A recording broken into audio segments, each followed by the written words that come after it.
Operation ಸಿಂಧೂರದ ಮೂಲಕ ಭಯೋತ್ಪಾದಕರನ್ನು ಬಗ್ಗುಬಡಿದು ಪಾಕಿಸ್ತಾನಕ್ಕೆ ಬುದ್ಧಿ ಕಲಿಸಿದ ಭಾರತೀಯ ಸೇನಾಪಡೆಗೆ ಹಾಗೂ ನಾಯಕತ್ವಕ್ಕೆ ಬೆಂಬಲ ಸೂಚಿಸುವ ಹಿನ್ನೆಲೆಯಲ್ಲಿ ಸಾಗರದಲ್ಲಿ ವಿಜಯ ಸಿಂಧೂರ ತಿರಂಗ ಯಾತ್ರೆಯನ್ನು ಮೇ 19ರಂದು ಹಮ್ಮಿಕೊಳ್ಳಲಾಗಿದೆ ಎಂದು ಬಿಜೆಪಿ ಜಿಲ್ಲಾ ಘಟಕದ ಮಾಜಿ ಅಧ್ಯಕ್ಷ ಟಿ.ಡಿ. ಮೇಘರಾಜ್ ಹೇಳಿದರು.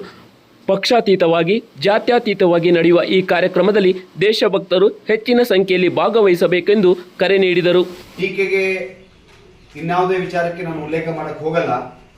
71ರ ಯುದ್ಧದ ಸಂದರ್ಭದಲ್ಲಿ ಸೈನಿಕರ ಬೆವರಿನ ಫಲವಾಗಿ ನಾವು ಅದ್ಭುತವಾದಂಥ ವಿಜಯವನ್ನು ಸಾಧಿಸಿ 90,000 ಸೈನಿಕರು ನಮ್ಮ ವಶದಲ್ಲಿದ್ದರೂ ಕೂಡ ಅವತ್ತಿನ ವಿಶ್ವದ ವಾತಾವರಣದಲ್ಲಿ ಜಗತ್ತಿನ ದೊಡ್ಡಣ್ಣನ ಸೂಚನೆಗೆ ತಲೆಬಾಗಿ ಆ ಸೈನಿಕರನ್ನ ಬಿಡಬೇಕಾದಂಥ ಸ್ಥಿತಿ ನಮ್ದಾಗಿತ್ತು. ಅನೇಕ ಸಂದರ್ಭಗಳಲ್ಲಿ ಪಾಕ್ ಆಕ್ರಮಿತ ಕಾಶ್ಮೀರ ನಮಗೊಂದು ನೆಗೆಪಾಟಲಿನ ಹೆಸರು. ಅದು ಪಾಕ್ ಆಕ್ರಮಿತ ಕಾಶ್ಮೀರ. ಚೀನಾ ಕೂಡ ಕಾಶ್ಮೀರದ ಸ್ವಲ್ಪ ಭಾಗವನ್ನು ಅತಿಕ್ರಮಣ ಮಾಡ್ಕೊಂಡಿದೆ. ದೇಶ ವಿಭಜನೆ ಪಾಕಿಸ್ತಾನ ಬಾಂಗ್ಲಾ ಆದ್ಮೇಲೂ ಕೂಡ ಈ ರೀತಿಯ ಅತಿಕ್ರಮಣ ಭಾರತಕ್ಕೆ ಜಾಗತಿಕ ಮಟ್ಟದಲ್ಲಿ ಒಂದು ಹಿನ್ನಡೆ ಆಗಿದ್ರೂ ಕೂಡ ಜಾಗತಿಕ ಮಟ್ಟದಲ್ಲಿ POK ಪ್ರಸ್ತಾಪ ಮಾಡಿದ್ರೆ ಅದೊಂದು ಮಡಿವಂತಿಕೆ ವಿಚಾರ ಆಗಿತ್ತು. ಭಾರತದ ಮೇಲೆ ಆರ್ಥಿಕ ದಿಗ್ಬಂಧನ ಹೇಳ್ತಕ್ಕಂಥ ಸ್ಥಿತಿ ಇತ್ತು. ಮಧ್ಯಸ್ಥಿಕೆ ವಹಿಸಬೇಕು ಅಂತಕ್ಕಂಥ ವಿಚಾರಗಳಿತ್ತು. ಆದರೆ ಇವತ್ತು ಚರ್ಚೆಯ ವಸ್ತು ಪಾಕ್ ಆಕ್ರಮಿತ ಕಾಶ್ಮೀರ.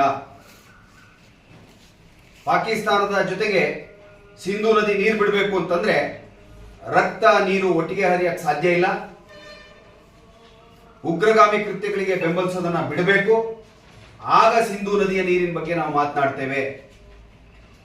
ಮುಕ್ತ ವ್ಯಾಪಾರ ಒಪ್ಪಂದಗಳನ್ನ ತಿರಸ್ಕಾರ ಮಾಡಿ ವ್ಯಾಪಾರ ನಡಿಬೇಕು ಅಂತಂದ್ರೆ ಉಗ್ರಗಾಮಿ ಬೆಂಬಲ ಕೊಡೋದನ್ನ ನಿಲ್ಲಿಸಬೇಕು ಅಂತಕ್ಕಂಥ ತಾಕೀತನ್ನ ಮಾಡೋದ್ರ ಜೊತೆಗೆ ಅಂತಾರಾಷ್ಟ್ರೀಯ ಮಟ್ಟದಲ್ಲಿ ಮಾತುಕತೆ ಪಾಕ್ ಆಕ್ರಮಿತ ಕಾಶ್ಮೀರದ ತೆರವಿನ ಬಗ್ಗೆ ಅಂತಕ್ಕಂಥ ಗಡುವನ್ನ ಷರತ್ತನ್ನ ವಿಧಿಸೋ ಮಟ್ಟಕ್ಕೆ ರಾಜತಾಂತ್ರಿಕ ವಿಜಯವನ್ನ ಭಾರತ ಪಡೆದಿದೆ. ಮೋದಿಯವರ ನೇತೃತ್ವದ ಸರ್ಕಾರ ಪಡೆದಿದೆ.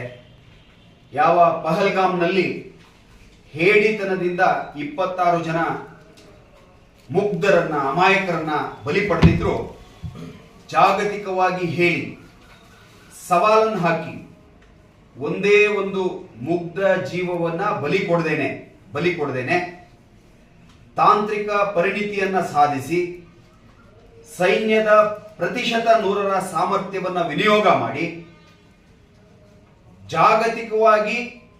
ಜಾಗತಿಕವಾಗಿ ಶಾಂತಿ ನೆಲೆಸಲಿಕ್ಕೆ ಅಗತ್ಯ ಇದ್ದಂತ ಉಗ್ರಗಾಮಿಗಳ ಜೀವ ತೆಗೆಯೋದರಲ್ಲಿ ಭಾರತ ಯಶಸ್ಸಾಗಿದೆ. ಹೇಳಿ ಪ್ರತೀಕಾರವನ್ನು ತಗೊಂಡಿದೆ. ಹೇಳಿತನದಿಂದಲ್ಲ, ಹೇಳಿ ಪ್ರತೀಕಾರವನ್ನು ತಗೊಂಡಿದೆ.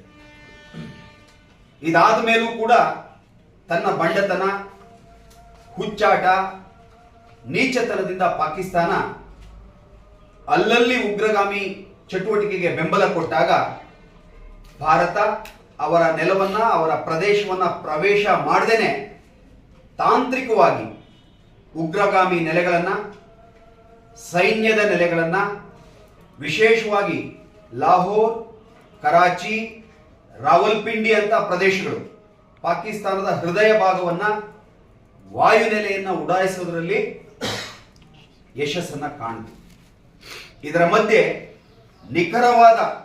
ನಿಖರವಾದ ಗುರಿಯನ್ನ ಹೊಂದಿ ಉಗ್ರರ ನೆಲೆಗಳನ್ನ ಮತ್ತು ಶಸ್ತ್ರಾಸ್ತ್ರಗಳನ್ನು ಮುಚ್ಚಿಟ್ಟ ತಾಣಗಳನ್ನು ಗುರುತಿಸಿ ಕ್ಷಿಪಣಿ ದಾಳಿ ಮಾಡಿದಾಗ ಜಗತ್ತು ಬೆಚ್ಚಿತು. ಅಮೆರಿಕ ಕೂಡ ಮುಂದಾಗ್ತಕ್ಕಂಥ ಅಪಾಯವನ್ನ ಅರಿತು ಇದರ ಈ ವಾತಾವರಣದ ಲಾಭವನ್ನ ಪಡೀಲಿಕ್ಕೆ ಮುಂದಾಗಿರ್ತಕ್ಕಂಥದ್ದು ನಮ್ಮೆಲ್ಲರಿಗೂ ಗೊತ್ತಿದೆ. ಇದರ ಮಧ್ಯೆ DGMO ಪಾಕಿಸ್ತಾನ್ ಭಾರತದ DGMO ಅವರಿಗೆ ಕರೆ ಮಾಡಿ ದಯನೀಯವಾಗಿ 3-4 ಬಾರಿ ತಕ್ಷಣದ ಬೇಷರತ್ ಕದನ ವಿರಾಮ ಮಾಡೋಣ, ನಿಮ್ಮೆಲ್ಲ ಷರತ್ತುಗಳಿಗೆ ಬದ್ಧ ಅಂತ ಹೇಳಿ ಅಂಗಲಾಚಿದ್ದರ ಪರಿಣಾಮ ಯುದ್ಧ ವಿರಾಮ ಆಗಿದೆ. ಮುಗ್ಧ ಅಮಾಯಕ ಜೀವವನ್ನ ಬಲಿ ಪಡೆಯದೇನೆ, ಸೈನಿಕರನ್ನ ಬಲಿ ಕೊಡದೇನೆ ಭಾರತದ ಘನತೆ, ಭಾರತದ ಗೌರವ, ಭಾರತದ ತಾಕತ್ತು ಏನು ಅಂತ ಹೇಳಿ ನೆರೆಯ ಚೀನಾದಿಂದ ಹಿಡಿದು ಇಡೀ ಜಗತ್ತಿಗೆ ಪರಿಚಯಿಸೋದ್ರಲ್ಲಿ ಮೋದಿಯವರ ನೇತೃತ್ವ, ಕೇಂದ್ರದ ಸರ್ಕಾರ, ಸೈನ್ಯದ ಪರಾಕ್ರಮ ಜಗತ್ತು ನಿಬ್ಬೆರಗಾಗೋ ರೀತಿಯಲ್ಲಿ ತನ್ನ ಸಾಧನೆಯನ್ನು ಮಾಡಿದೆ. ಇದರಲ್ಲಿ ವಿಜ್ಞಾನಿಗಳ ಪಾತ್ರ ಕೂಡ ಇದೆ. ನಮ್ಮ ರಾಡಾರ್ ತಂತ್ರಜ್ಞಾನ ಜಾಗತಿಕ ಮಾನ್ಯತೆಗೆ, ಮನ್ನಣೆಗೆ ಪಾತ್ರ ಆಗಿದೆ. ಆಕಾಶ್ ಇದರ ಸಾಮರ್ಥ್ಯದ ಬಗ್ಗೆ ಜಗತ್ತು ಕೊಂಡಾಡ್ತಾ ಇದೆ. ರಷ್ಯಾದ ಸಹಯೋಗದ ತಂತ್ರಜ್ಞಾನ ಹೊಂದಿರತಕ್ಕಂಥ ಬ್ರಹ್ಮೋಸ್ ಇದನ್ನ ಇಡೀ ಜಗತ್ತು ತನಗೆ ಬೇಕು ಇಷ್ಟೊಂದು ಕ್ಷಮತೆಯಿಂದ ಕೆಲಸ ಮಾಡ್ತಕ್ಕಂಥ ಒಂದು ತಂತ್ರಜ್ಞಾನವನ್ನು ಪಡಿಬೇಕು ಅಂತೇಳಿ ಜಗತ್ತು ಹಂಬಲಿಸ್ತಾ ಇದೆ. ಇದಕ್ಕೆ ಈ ಪರಾಕ್ರಮಕ್ಕೆ ಒಂದು ಧನ್ಯತೆಯನ್ನು ಸಲ್ಲಿಸಬೇಕು ಅಂತ ಹೇಳಿ ಸಾಗರದಲ್ಲಿ ವಿಜಯ ಸಿಂಧೂರ ತಿರಂಗಾ ಯಾತ್ರೆ ಅಂತ ಹೇಳಿ 10,000ಕ್ಕಿಂತ ಹೆಚ್ಚು ಜನವನ್ನ ಸೇರಿಸಬೇಕು ಅಂತ ಹೇಳಿ ಸಾಗರದಲ್ಲಿ ನಾಗರಿಕ ವೇದಿಕೆ ಅನ್ನೋ ಹೆಸರಿನಲ್ಲಿ ಈ ಕಾರ್ಯಕ್ರಮ ಸೋಮವಾರ ನಡೀತಾ ಇದೆ. ಇಡೀ 3 ತಾಲೂಕಿನಲ್ಲಿ ಸಿದ್ಧತೆಯ ಕಾರ್ಯಗಳು ನಡೀತಾ ಇದ್ದಾವೆ. ಸಾಗರ ಗ್ರಾಮಾಂತರದಲ್ಲಿ ಮಾನ್ಯ ದೇವೇಂದ್ರಪ್ಪನವರ ನೇತೃತ್ವದಲ್ಲಿ ಪ್ರವಾಸಗಳು ಆಗಿದ್ದಾವೆ. ಆಪರೇಷನ್ ಸಿಂಧೂರದ ಮಹತ್ವವನ್ನು ಜನರಿಗೆ, ಕಾರ್ಯಕರ್ತರಿಗೆ ಮನವರಿಕೆ ಮಾಡೋದ್ರ ಮುಖಾಂತರ ನಮ್ಮ ಒಂದು ಕರ್ತವ್ಯ ದೇಶದ 140 ಕೋಟಿ ಜನರಿಗೆ ಸಣ್ಣ ಬಾಧಕವೂ ಆಗದೇ ಇರೋ ರೀತಿಯಲ್ಲಿ ಸಂರಕ್ಷಣೆ ಮಾಡಿದ ಸೈನ್ಯಕ್ಕೆ ನಾವು ಕೃತಜ್ಞತೆಯನ್ನ, ಧನ್ಯವಾದವನ್ನ, ನಮ್ಮ ಗೌರವವನ್ನು ಸಮರ್ಪಿಸಲಿಕ್ಕೆ ಸೋಮವಾರ ದಿನ 4 ಗಂಟೆಗೆ ನಾವು ಸಾಗರದ ಗಣಪತಿ ದೇವಸ್ಥಾನದ ಆ ಮೆರವಣಿಗೆಯಲ್ಲಿ ಭಾಗಿಯಾಗಿ ನಮ್ಮ ಕರ್ತವ್ಯವನ್ನು ನಿರ್ವಹಿಸಬೇಕು ಅಂತ ಹೇಳಿ ಮಾನ್ಯ ಮನಗೋಡ ರತ್ನಾಕರ ಅವರು, ಶಾಂತಣ್ಣ ಅವರ ನೇತೃತ್ವದಲ್ಲಿ ಇರ್ತಕ್ಕಂಥ ಈ ಸಭೆಗಳಲ್ಲಿ ಉಲ್ಲೇಖ ಮಾಡಿ ಸಾರ್ವಜನಿಕರು ಬಹಳ ದೊಡ್ಡ ಪ್ರಮಾಣದಲ್ಲಿ ಬರಲಿಕ್ಕೆ ಉತ್ಸುಕರಾಗಿದ್ದಾರೆ. ಯಾರಿಗೂ ಕೂಡ ವಾಹನ ಇತ್ಯಾದಿ ವ್ಯವಸ್ಥೆಗಳನ್ನು ಮಾಡ್ತಕ್ಕಂಥದ್ದಿಲ್ಲ. ಸ್ವಯಂ ಪ್ರೇರಿತವಾಗಿ ಅವರು ಬರೋದಕ್ಕೆ ಸಿದ್ಧವಾಗಿದ್ದಾರೆ. ಯಾರು 4 ಚಕ್ರದ ವಾಹನ ಹೊಂದಿದ್ದಾರೆ ಅದ್ರ ಜೊತೆಗೆ ಬರ್ತಕ್ಕಂಥ ಸಾರ್ವಜನಿಕರನ್ನ ಕರ್ಕೊಂಡು ಬರಲಿಕ್ಕೂ ಕೂಡ ಮನವರಿಕೆ ಮಾಡೋ ಹಿನ್ನೆಲೆ ಒಳಗೆ ಈ ಪ್ರವಾಸವನ್ನ ಆಯೋಜಿಸಲಾಗಿದೆ. ಇದೊಂದು ಪಕ್ಷಾತೀತವಾದ, ಜಾತ್ಯಾತೀತವಾದ, ಧರ್ಮವನ್ನ ಯೋಚನೆ ಮಾಡದೇ ಇರತಕ್ಕಂಥ, ಯಾರು ಭಾರತೀಯರು ನಾವು ಈ ಭಾರತ ಮಾತೆಯ ಮಕ್ಕಳು ಅಂತ ಹೇಳಿ ಭಾವಿಸಿದ್ದಾರೆ ಅವರೆಲ್ಲರೂ ಭಾಗವಹಿಸಲಿಕ್ಕೆ ಅರ್ಹತೆಯನ್ನು ಹೊಂದಿರತಕ್ಕಂಥ ಕಾರ್ಯಕ್ರಮ.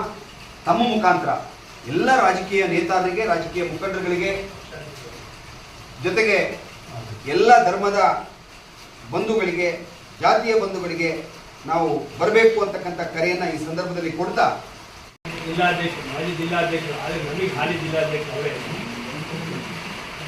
ಆದರೆ ಇವಾಗ ಹೇಳಿದರು 19ನೇ ತಾರೀಕಿಗೆ ವಿಜಯ ಸಿಂಧೂರ ತಿರಂಗ ಯಾತ್ರೆ ಇವತ್ತು ನಮ್ಮ ಒಂದು ಪಾಕಿಸ್ತಾನದ ಉಗ್ರಗಾಮಿಗಳಿಂದ ಏನು ನಮಗೆ ಈ ನಮ್ಮ ದೇಶದ ಅಮಾಯಕರನ್ನ 26 ಜನನ ಹೊರದಾಕಿದ್ರು. ಅದರ ಪ್ರತಿಫಲವಾಗಿ ಪಾಕಿಸ್ತಾನಕ್ಕೆ ನಮ್ಮ ಸೈನ್ಯ ನುಗ್ಗಿ ಮತ್ತು ಕೇಂದ್ರ ಸರ್ಕಾರ ಮತ್ತು ನರೇಂದ್ರ ಮೋದಿ ಅವರಿಗೆ ಸೈನ್ಯಕ್ಕೆ ಒಂದು ಬೆಂಬಲ ಕೊಟ್ಟು ನಾವು ಯಾವುದೇ ರೀತಿಯಲ್ಲಿ ನಿರ್ಧಾರ ತಗೊಂಡಿದ್ದ ನಾವು ನಿಮ್ಮ ಜೊತೆ ಇರ್ತೀವಿ ಅಂತ ಹೇಳಿ ಮೋದಿಜಿಯವರು ಕೇಂದ್ರ ಸರ್ಕಾರ ಸೈನ್ಯಕ್ಕೆ ಬೆಂಬಲ ಕೊಟ್ಟು ಅವರಿಗೆ ಸೈನ್ಯ ನಮ್ಮ ಪಾಕಿಸ್ತಾನವನ್ನು 3 ದಿವಸದಲ್ಲಿ ಪುನಃ ಮತ್ತೆ ಇಲ್ಲ ನಮ್ಮ ಯುದ್ಧವನ್ನು ನಿಲ್ಲಿಸು, ವಿರಾಮ ಮಾಡ್ತು ಅಂತ ಹೇಳೋ ಹಂತಕ್ಕೆ ಸೈನ್ಯ ಇವತ್ತು ಪಾಕಿಸ್ತಾನವನ್ನು ಎದುರಿಸಿದೆ. ಆ ದೃಷ್ಟಿಯಿಂದ ಇಂಥ ಒಂದು ಸನ್ನಿವೇಶದಲ್ಲಿ ಪಾಕಿಸ್ತಾನವನ್ನು ಸೈನ್ಯ ಯಾವುದೇ ನಮ್ಮ ಭಾರತೀಯ ಸಾರ್ವಜನಿಕರಿಗೆ ಮತ್ತು ಸೈನಿಕರಿಗೆ ತೊಂದರೆ ಆಗೋ ರೀತಿಯಲ್ಲಿ, ಪಾಕಿಸ್ತಾನದ ಸಾರ್ವಜನಿಕರಿಗೆ, ಅಮಾಯಕರಿಗೆ ತೊಂದರೆ ಆಗೋ ರೀತಿಯಲ್ಲಿ ಉಗ್ರಗಾಮಿಗಳನ್ನು ಹೊರಡೊಳಿಸಿ ಪಾಕಿಸ್ತಾನವನ್ನು ಬೆಚ್ಚಿ ಬೀಳಿಸಿದಂಥ ಈ ಸೈನ್ಯಕ್ಕೆ ಇಡೀ ನಮ್ಮ ಈಗ ನಮ್ಮ ರಾಜ್ಯದಲ್ಲಿ ಈ ತಿರಂಗ ಯಾತ್ರೆ ಪ್ರಾರಂಭ ಇದೆ. ಅದನ್ನು ನಮ್ಮ ಸಾಗರದಲ್ಲಿ 19ನೇ ತಾರೀಕಿಗೆ ಇದೆ. ಆ ತಿರಂಗ ಯಾತ್ರೆಗೆ ನಮ್ಮ ಈ ಸಾಗರ ತಾಲೂಕಿನ ವಿಧಾನಸಭಾ ಕ್ಷೇತ್ರದ ಎಲ್ಲ ಸಾರ್ವಜನಿಕರು ಸ್ವಯಂ ಪ್ರೇರಿತವಾಗಿ ಬಂದು ಬೆಂಬಲಿಸಿ ಸೈನ್ಯಕ್ಕೆ ಒಂದು ಬೆಂಬಲ ಸೂಚಿಸ್ಕೊಟ್ಟು ಅಂತೇಳಿ ನಾವು ಈ ಮೂಲಕ ಕೇಳ್ಕೊಟ್ಟು, ಅದಕ್ಕೆ ನಮ್ಮ ಜಿಲ್ಲಾಧ್ಯಕ್ಷರು ಹೇಳಿದರು ಮತ್ತು ನಮ್ಮ ಮಾಜಿ ಸಚಿವರಾದ ಹಾಲಪ್ಪನವರ ನಾಯಕತ್ವದಲ್ಲಿ, ಇವರ ಮಾರ್ಗದರ್ಶನದಲ್ಲಿ ಅನೇಕ ನಮ್ಮ ಪಕ್ಷದ ಮುಖಂಡರುಗಳು ಮತ್ತು ಎಲ್ಲ ಇದರಲ್ಲಿ ಪಕ್ಷಾತೀತವಾಗಿ ನಮ್ಮ ಜಿಲ್ಲಾಧ್ಯಕ್ಷರು ಮಾತಾಡೋದು ಹೇಳಿದರು, ಪಕ್ಷಾತೀತವಾಗಿ ಇದಕ್ಕೆ ಎಲ್ಲರೂ ಬೆಂಬಲ ಬೇಕು. ಇದು ತಿರಂಗ ಯಾತ್ರೆಯೂ ಪಕ್ಷಾತೀತವಾಗಿ ಇರುತ್ತೆ.